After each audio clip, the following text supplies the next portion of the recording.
السلام عليكم ورحمة الله تعالى وبركاته لما نقيات يوتيوب إن سلامه عشان كنا نعكس بسياعي سيدنا علاد وصارنا ويندوز 7 كنا هدي النسو كعوايو إن واحد استعمالنا دي في دي أيات استعمال سام يو اس بي أو جوجر ويندو جاga كدبنا waxa u baahan tahay in aad kombiyuutarka shidid kadibna markuu kombiyuutarka ku soo kaco waxa taabanaysa NK ayuu ku leeyahay buti bar hore ka yahay daawasho wanaagsan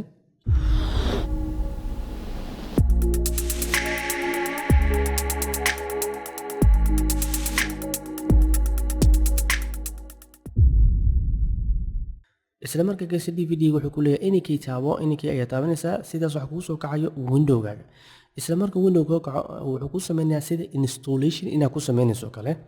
wax yar ayaa sugaysaa wuxuu ku soo saaray qaybta installation-ka caadiga kadib waxa leedahay next ayaa leedahay sida qof wax ku shubaya ayaa iska dhigaysaa si aad ugu gudubtid qaybtan kadib waxa leedahay repair your computer ayaad ku dhufanaysaa kadib markaa ku dhufatid waxaad u sii gudbaysaa qaybtan ayaa u gudbaysaa oo system recovery option-ka kadibna wuxuu ku soo saaray sidaan meesha ku jiro Windows-gaaga kadibna waxa leedahay next ay ka dooranaysaa marka hore waxaan ka hadalnay startup repair aan ka hadalnay kadibna waxaan galeynaa startup maadaama hore u soo qaadanay kadibna system restore ayaan galeynaa startup ka gudub system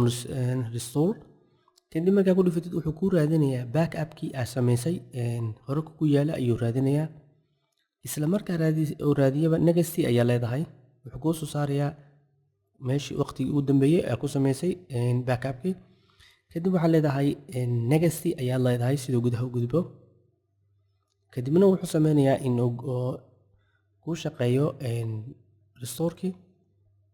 next ayaa leedahay kadibna waxaan leeyahay yes ayaan leeyahay sidana u sii wado kadib markaa yes dhaadid wax yar ayaa sugaysaa repairing to restore your system ayuu ku dhahay kadib markuu hagaajiyo wuxuu kaa dalbanayaa inaad dib u soo shidid Windows-gaaga marka waqti waan soo gaabanay inta badan kadib finish ayuu dhaw ujeedaa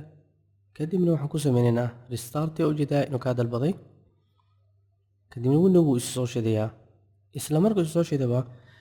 desktop-ka si toos ayuu aaday inkii aad wada taabanin kadib ujeedaa Windows-gii si toos ayuu u soo kacay asigoo wax error lahaynin kadibna ujeedaa wax yar kadib desktop-ka ayuu tagayaa ujeedaa Windows desktop-ka caadi ayuu kugu soo baxay sidaas aad u isticmaali kartaa markasta Windows-gaaga inaad adoo live backup restore sidaas ayaa ugu sameyn kartaa Windows 7-kaaga inta badan ardayda waxay isticmaalaan Windows 10-ka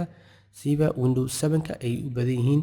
saas darteed ciladahan haday ku arkaan iska bixin karaan ka faa'iideysi wanaagsan insha Allah biidna kariim. Assalaamu calaykum waraxmatullaahi tacaala wabarakaatuh wajazaakumullahu khayran.